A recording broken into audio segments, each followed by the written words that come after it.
Hi guys, I'd just like to talk to you about my English pronunciation online training.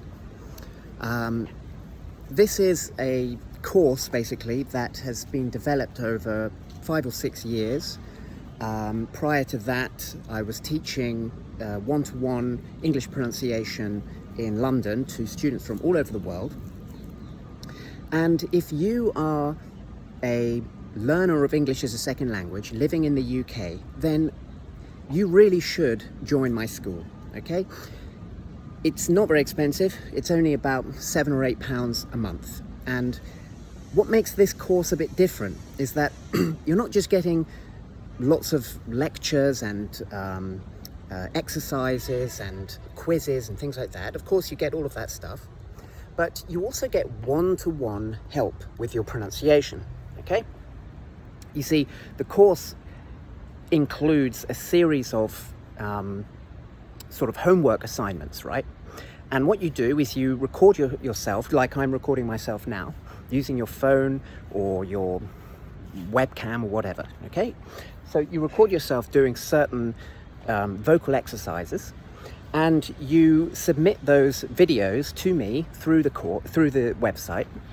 And I review those videos and I record my own video responses and send them to you. Okay, so you're effectively getting one-to-one guidance for a very low price. Okay. Now,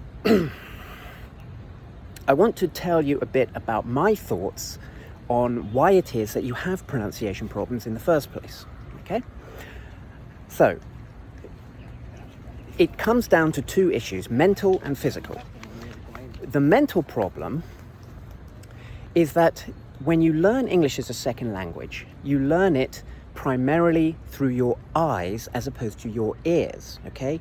So you, as a speaker of English as a second language, you instinctively approach the language visually, okay? You use your eyes. You trust your eyes, but you don't trust your ears.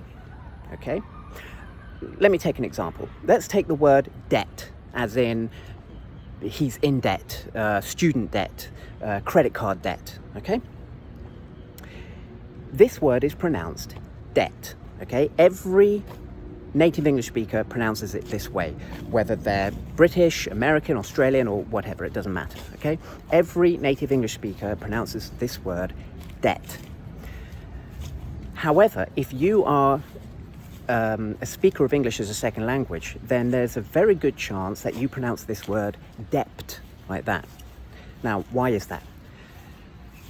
I can assure you that you have never in your life ever heard a native English speaker say debt, okay? But you know how it's spelt. You know that it's spelt D-E-B-T. You trust your eyes. You've got no doubt in your mind that that's how it's spelled. And no matter how many times you hear native English speakers say this word correctly, to say it debt, you just don't trust your ears. You don't trust it. You doubt it, but you do trust your eyes. And so you continue to say debt because you know that it's spelled D-E-B-T, okay?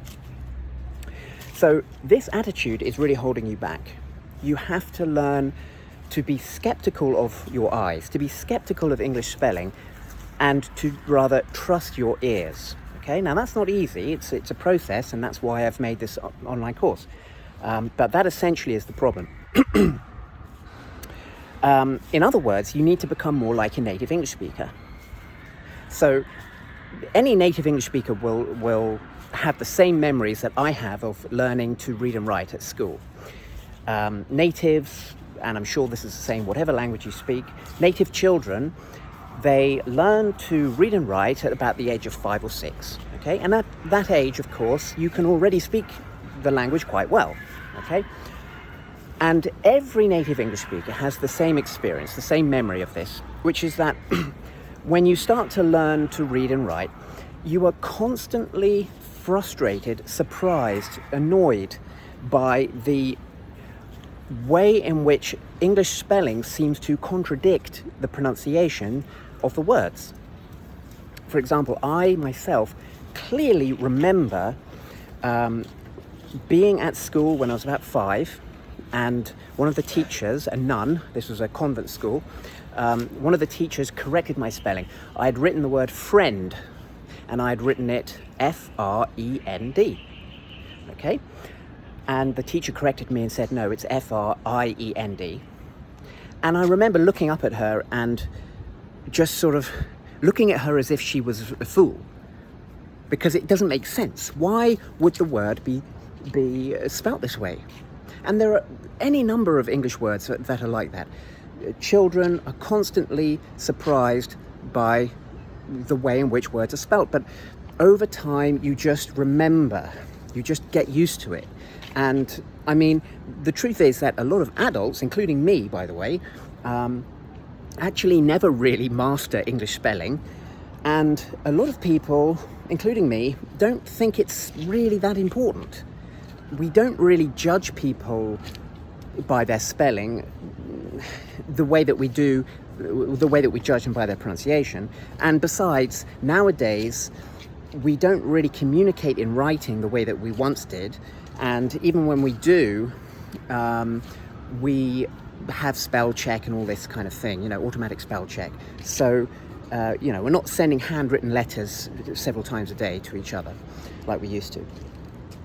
But anyway, the point is that natives, they trust their ears and they are skeptical of what they see. A native English speaker doesn't really trust the spelling of words because we know from experience that it's unreliable. But we trust our ears. Okay, so that is the attitude that you need to try to develop. Again, this is not easy. It depends how old you are. If you're, you know, over 25, then it's quite difficult. If you're over 50, it's very difficult. Of course, there's an element of individual talent as well. Some people are just better at this than others. But you know, it's not easy. It's hard work. There are no shortcuts, basically. So the course that I've made, it's designed with a long-term view. It's pretty hard work. There are lots of lectures and exercises. The assignments are, well, depends on your level. They start fairly easy and get harder. But my attitude to teaching is that there is a right way and a wrong way, basically. And so, you know, it's not easy. It's designed with a long-term view. But if you're serious about improving your pronunciation, then I really think that this is an excellent product. I've put many years of my life, I put like 5-6 years at least into developing the course. As I said, prior to that, I was teaching for a long time. My background is mainly in music. I studied music, I have a degree in music. But anyway, I strongly urge you to follow the link to my online school. You can start for free, you can try the materials for free, and you get full membership for only less than £8 a month. Okay, so it's not very expensive, and as I said, you get one-to-one help, you get these assignments that you have to do, and I've had excellent feedback on my course. So yeah, I strongly urge you to join the school, okay? And by the way, you also get to join weekly live classes, okay? Every Sunday I do a class on Zoom, so anyone can attend. So that's all I have to say. I didn't mention the physical problem.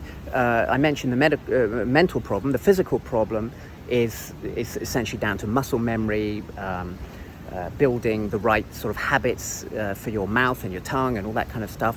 And of course, that's all covered in the materials. So I hope you understood what I was trying to say, and I hope you join my course, okay? I'm walking my dog, so I better get on with that. Bye-bye.